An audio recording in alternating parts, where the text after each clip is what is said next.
800 men stood in a circle, watching 40,000 enemies surround them in the burning desert.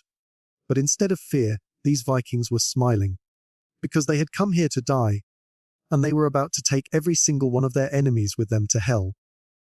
What you're about to witness is the most impossible military victory in human history, where death itself became a weapon, and religious fanaticism transformed ordinary warriors into unstoppable killing machines.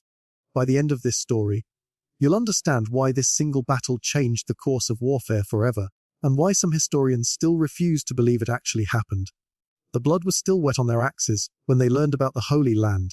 It was 1095, and word had just reached the frozen fjords of Norway about Pope Urban's call for a holy war to reclaim Jerusalem from the Muslim Saracens. Most European nobles saw this as a political opportunity, a chance for land and glory. But to King Olaf Magnusson and his Vikings, it was something far more dangerous. It was a divine command that promised them paradise in exchange for slaughter. These weren't the typical Vikings of legend. Christianity had reached Scandinavia, but instead of taming the Norse warrior spirit, it had weaponized it. Now they had God's permission to do what they loved most, kill their enemies without mercy, but with the added bonus that every death in battle guaranteed them eternal paradise. It was the perfect fusion of Viking brutality and religious fanaticism, creating something history had never seen before. The recruitment process was unlike anything ever attempted. King Olaf didn't want ordinary soldiers or even typical Vikings. He wanted the absolute elite, men who had proven themselves not once but dozens of times in the endless wars between Nordic kingdoms. Every candidate had to demonstrate three terrifying qualities: complete mastery with axe and sword, inhuman physical endurance, and most importantly, an unshakable faith in their divine mission. The selection process was brutal. Potential warriors fought to the death against multiple opponents, while priests tested their religious devotion under extreme torture. Only the most fanatical survived. These weren't soldiers anymore. They were religious weapons shaped like men. For months, these chosen 800 endured training that combined ancient Viking combat techniques with new tactics learned from Byzantine mercenaries.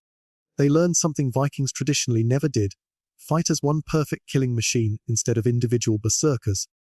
They drilled defensive formations, practiced coordinated strikes, and most critically, trained to maintain their discipline under impossible pressure, while channeling their berserker rage with surgical precision. But the physical training was only half the preparation. King Olaf brought in warrior priests and military chaplains to forge their spiritual edge. Every day began and ended with prayers. Every meal was blessed. Every weapon was consecrated. Every man swore a blood oath that death in battle was not failure but victory, because paradise awaited those who died killing infidels. The journey to the Holy Land was designed to build their legend before they even reached the real war. Their first stop was the coasts of Spain, where they deliberately sought out conflicts with Muslim forces. Each fight was a lesson in how different their new enemies were from the Saxons and Danes they'd fought at home. The Saracens were skilled horsemen, deadly archers, and masters of battlefield tactics that no European army had ever encountered. But the Vikings discovered something their enemies weren't prepared for: the kind of desperate, fanatical ferocity that came from men who believed death was victory. Every Spanish battle added to their reputation and taught them crucial lessons about Saracen psychology. By the time they reached Constantinople, they were no longer just warriors. They were a walking nightmare wrapped in religious justification. In Constantinople, they forged alliances with the Byzantine Empire and acquired the weapons that would make them truly unstoppable. The Byzantines, masters of military engineering, provided them with Greek fire, a horrific incendiary substance that burned even on water and couldn't be extinguished by normal means. But the Vikings didn't just take the Greek fire, they improved it, creating their own variant that burned hotter and spread faster. They also acquired superior armor, upgraded weapons, and most importantly, detailed intelligence about Saracen military tactics. When they finally turned toward Jerusalem in the spring of 1096, they were no longer just 800 Vikings. They were 800 perfectly trained, divinely motivated, technologically superior instruments of war. Word of their approach spread across the Muslim world like wildfire, but the Saracen commanders weren't worried. After all, what were 800 men against the vast armies that controlled the Holy Land? Abu Nasr al-Dawla, the military governor of the Jerusalem region, saw their arrival as the perfect opportunity to demonstrate Muslim strength and discourage future Christian incursions. He assembled a massive army of 40,000 men, heavy cavalry, mounted archers, specialized infantry, and even siege engines. To him, this wouldn't be a battle but an extermination, a lesson that would echo across Christendom about the futility of challenging Muslim power. He had no idea he was about to face men who considered extermination a reward, not a threat. The armies met on the scorching plains southeast of Jerusalem, near the ancient ruins of Masada, a location that would prove symbolically perfect for what was about to unfold. The visual contrast was staggering and should have told the story before the fighting even began. On one side stretched endless columns of the Saracen host, 40,000 strong, their banners snapping in the desert wind, the thunder of thousands of hooves and marching feet creating a constant roar that could be heard for miles. On the other side, a single tight square of 800 Vikings, their shields reflecting the brutal Middle Eastern sun, axes gleaming, standing in perfect silence like a monument to death itself. Abu Nasr's strategy was simple and had worked countless times before. His cavalry would surround the Vikings completely, preventing any possibility of escape. His archers would rain arrows down to weaken them, while staying safely out of range. Then his infantry would deliver the killing blow to whatever remained. It was a proven tactic that had crushed armies 10 times larger than this tiny Christian force. He had no reason to believe today would be different. But what Abu Nasr didn't understand was that these 800 men weren't planning to escape, weren't trying to survive, and certainly weren't going to surrender. They had come to Jerusalem to die as martyrs, and they intended to take every single enemy with them to paradise. At dawn, the desert shook with the sound of Saracen war horns as thousands of horsemen began their charge. The sight should have broken any normal army's morale, an unstoppable wall of steel and horseflesh thundering toward them across the burning sand. But instead of holding their traditional line formation, the Vikings did something no military manual had ever described. They exploded outward, splitting into 8 groups of 100 men each, creating what their war leaders called the Wheel of Death. Each group formed its own defensive circle, positioned strategically to create killing zones between them. When the Saracen cavalry hit what they expected to be a solid line of defense, they instead found themselves charging into a nightmare. The charging horsemen suddenly found themselves riding not into a battle line, but into a trap. The Viking circles allowed riders to pass between them, only to close ranks behind, trapping the cavalry in confined killing zones where their numerical advantage became meaningless. Suddenly, instead of a coordinated charge, the Saracen horsemen were scattered, confused, and being struck from all sides simultaneously. The first wave of riders to fall into this trap experienced something no Middle Eastern warrior had ever encountered. Vikings fighting not just with terrifying individual skill, but with perfect coordination that seemed almost telepathic.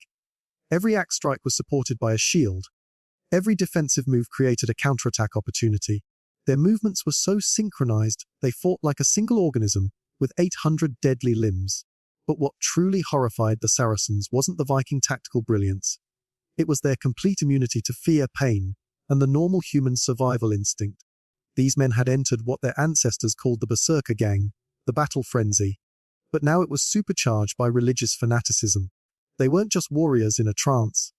They were believers who knew with absolute certainty that every enemy they killed guaranteed their place in paradise, and every wound they suffered brought them closer to divine reward. They fought with the desperate joy of men who saw death as victory and pain as proof of God's favor. When a Viking was mortally wounded, he didn't retreat or beg for mercy. He used his last breath and final heartbeats to kill as many enemies as possible, laughing as he died. Abu Nasr, watching from his command position on high ground, wasn't initially alarmed by the first 1,000 casualties. That was acceptable losses when facing what he assumed were desperate, doomed men making their final stand.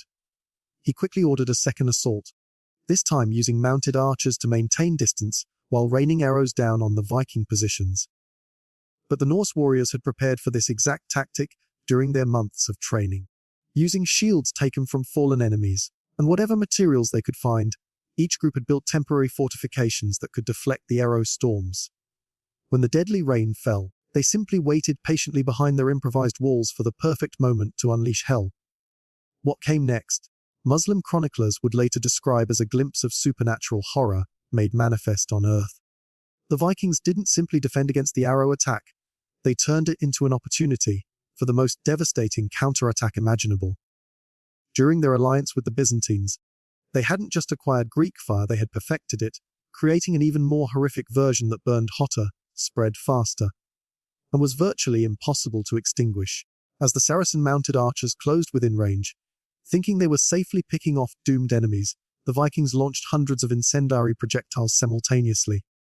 In seconds, rings of unquenchable fire erupted around each Viking position, turning the desert battlefield into a vision of hell itself. The psychological effect was immediate and catastrophic. The Saracen horses, bred for desert warfare, but never trained for supernatural fire that seemed to burn the very air, went completely mad with terror. Riders found themselves trapped on panicking animals in the middle of flames that couldn't be dosed with water or sand. The screams of men burning alive mixed with the inhuman shrieking of horses dying in agony, creating a sound that would haunt survivors for the rest of their lives. But the Vikings, instead of staying safely behind their fire barriers, did something that shattered every remaining piece of Saracen morale. They charged directly through their own flames, many of them already burning, screaming ancient prayers in Old Norse as they hacked through enemies who outnumbered them 50-1. Picture the sight that broke the minds of seasoned Muslim warriors, 800 men, many already on fire from their own weapons, sprinting across a hellish battlefield where the very sand was burning. They screamed prayers to their god as they cut down terrified enemies who had expected easy victory, but instead found themselves facing what could only be demons wearing human faces. This wasn't warfare as anyone understood it. This was religious ecstasy expressed through industrial-scale violence, and it was more psychologically devastating than any military tactic ever devised. Some Saracen soldiers simply threw down their weapons and ran, not from cowardice but from the sane human response to witnessing something that challenged their understanding of reality itself. Abu Nas, realizing that conventional tactics were failing against enemies who seemed to welcome death, made a desperate decision. If arrows and cavalry couldn't break these northern fanatics, then sheer overwhelming numbers would have to do the job. He ordered his entire infantry force, 20,000 men, to attack the Viking positions simultaneously from every direction. His plan was brutally simple: smother them under endless waves of bodies, accepting that thousands would die but confident that not even the fiercest warriors could kill 20,000 men. He was about to learn that some forms of human conviction can overcome any mathematical disadvantage. By midday, under the crushing heat of the desert sun, that was literally cooking men alive inside their armor, the final phase of the battle began. 20,000 Saracen infantry surged forward in the largest coordinated assault in the history of Middle Eastern warfare. Their battle cry echoed across the burning desert as they charged toward the Viking positions, confident that numbers alone would finally end this nightmare. But the Norse warriors had been saving their most devastating surprise for exactly this moment. Hidden within their defensive circles were not just the improved Greek fire they had already used, but something even worse: a combination of incendiary chemicals and battlefield psychology that would haunt military commanders for centuries. As the Saracen infantry closed to within 50 meters, the Vikings launched their final innovation in the science of terror warfare. Instead of trying to kill their enemies efficiently, they deployed weapons specifically designed to inflict maximum psychological damage on the survivors. Their improved Greek fire didn't just burn, it created flames that moved like living creatures, seeming to hunt down victims with malevolent intelligence. Mixed with other Byzantine chemicals they had acquired, it produced smoke that caused hallucinations and panic, even in hardened veterans. Most horrifically, they had learned to time the deployment so that the flames would spread in perfect geometric patterns, creating the visual impression that supernatural forces were controlling the battlefield. The effect on 20,000 charging men was like watching human sanity collapse in real time. Warriors who had been running forward with complete confidence suddenly found themselves surrounded by what appeared to be intelligent fire that pursued them personally. The smoke made them see impossible things: dead comrades rising to fight again, demons emerging from the flames, their own weapons turning against them. But through this hell walked the Vikings, completely unaffected, because they had trained in these very conditions and built up immunity to their own chemical weapons. To the hallucinating Saracens, they appeared to be supernatural beings who commanded the very forces of hell, and that image broke something fundamental in the attacking army's collective mind. What followed wasn't a battle but a psychological apocalypse. 20,000 men, the finest infantry in the Muslim world, experienced mass hysteria simultaneously. Some fought invisible enemies. Others attacked their own comrades, believing them to be demons. Many simply stood paralyzed, their minds unable to process what they were witnessing. Through this chaos moved the Vikings, no longer appearing human to their enemies, but like supernatural predators harvesting souls. They killed not with the desperate fury of doomed men, but with the methodical precision of farmers harvesting grain, and every death seemed to feed the flames around them, making them burn brighter and more terrifyingly. Abu Nasr, watching his army disintegrate from psychological factors rather than military defeat, made one final desperate gamble.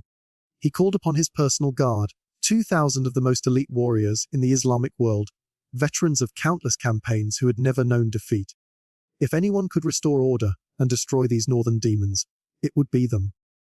Their mission was simple: cut through the chaos, find the Viking king, and end this nightmare by killing their leader. These guards were legendary fighters who had faced every kind of enemy from Byzantine cataphracts to Seljuk horse archers, but they were about to encounter something completely outside their experience. When the elite guard clashed with King Olaf and his personal champions, the collision was so violent it could be heard over the screams and flames covering the rest of the battlefield. This was a battle within the battle, the finest warriors of two completely different military traditions, testing their skills against each other in single combat multiplied by hundreds. The Saracen guards fought with the refined techniques of professional soldiers who had spent decades perfecting their craft. The Vikings fought with something beyond technique, a combination of skill, religious conviction, and berserker fury that transformed them into living weapons. For over an hour, the outcome balanced on the edge of a sword blade, with neither side able to gain decisive advantage.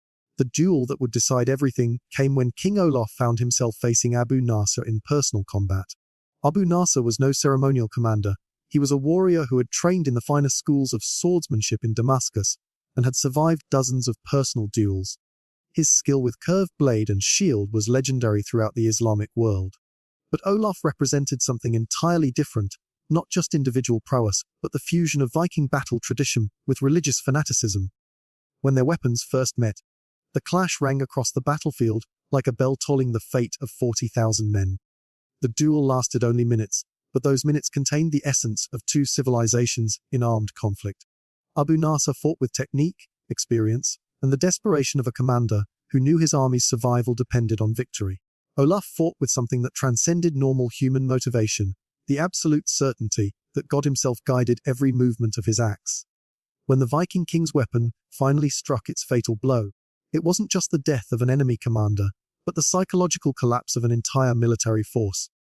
The moment Abu Nasr's body hit the burning sand, something broke inside 40,000 men who had begun the day convinced of their inevitable victory. From that moment, what should have been an organized retreat became a stampede of pure terror. 40,000 battle-tested warriors transformed into a mob of panicking individuals, each man concerned only with escaping the supernatural nightmare they believed they had encountered. Soldiers trampled their own comrades in desperate attempts to flee from enemies who seemed to grow stronger with every death they inflicted. Officers who tried to restore order were ignored or killed by their own troops who saw any delay as a death sentence. The legendary discipline of Saracen armies, built over centuries of military tradition, evaporated in minutes under the psychological pressure of facing enemies who fought like they were already dead.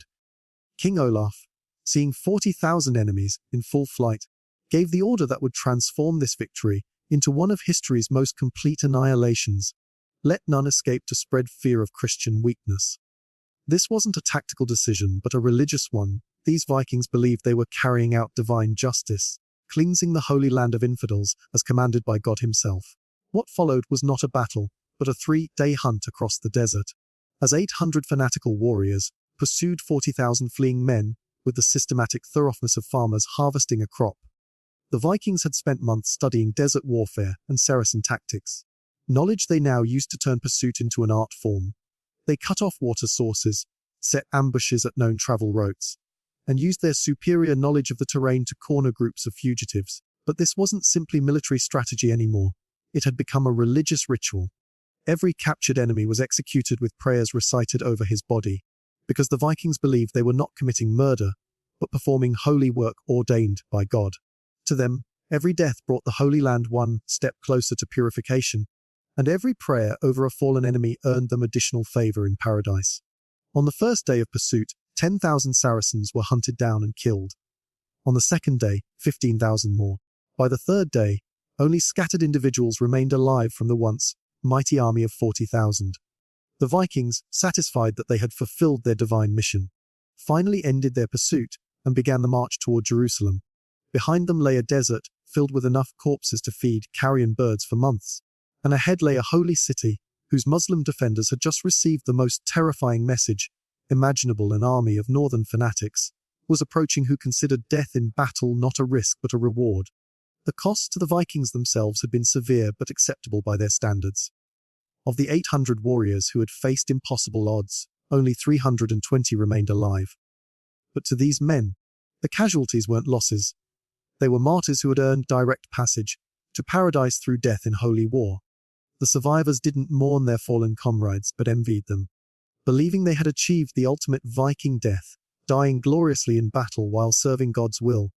This attitude would prove crucial in the psychological warfare that was about to sweep across the entire Middle East.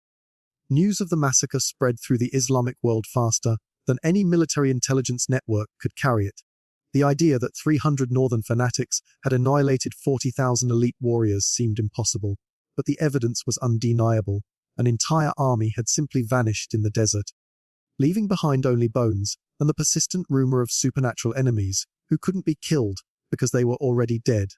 Fear gripped every Muslim military commander from Damascus to Cairo as they tried to understand how such a catastrophe could have occurred and whether their own forces could possibly stand against enemies who welcomed death as enthusiastically as normal men welcomed victory. The psychological impact extended far beyond military circles. Ordinary Muslims throughout the region began to whisper that perhaps Allah had indeed abandoned them, allowing Christian demons to work miracles of destruction in the very heart of the Islamic world. Some communities began evacuating at the mere rumor that the northern devils were approaching. Others started paying tribute to local Christian populations, hoping to avoid the fate that had befallen the great army near Jerusalem. The Vikings had achieved something no conventional military force could have accomplished.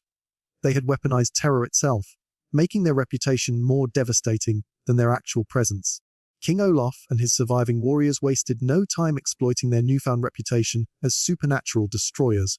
They sent messengers to every Christian community in the Holy Land, calling for an uprising against Muslim rule and promising divine protection for any who joined their holy crusade.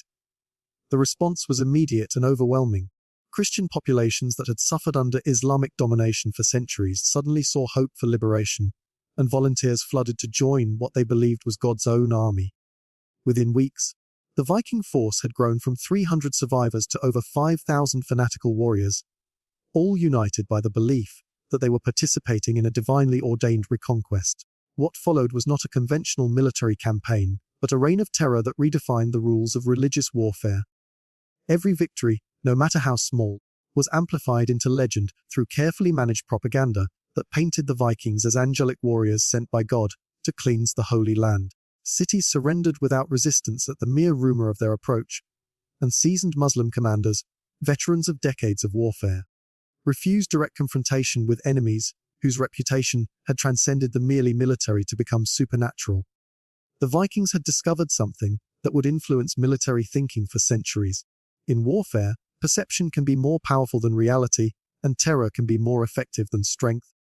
They had transformed themselves from a small band of doomed warriors into the nucleus of a movement that threatened to overturn the entire balance of power in the Middle East. Their victory had proved that a small group of absolutely committed believers could achieve the impossible if they were willing to pay any price and make any sacrifice for their cause. But perhaps the most significant impact of the massacre was its effect on European understanding of what holy war could accomplish. When news reached Christian lands, it arrived at the perfect moment, just as religious and political leaders were beginning to organize what would become the First Crusade. The story of 800 Vikings destroying 40,000 Muslims became the ultimate proof that God favored Christian arms, and that victory in the Holy Land was not just possible, but inevitable for those with sufficient faith. Chroniclers across Europe seized upon the tale, embellishing it until it resembled legend more than history.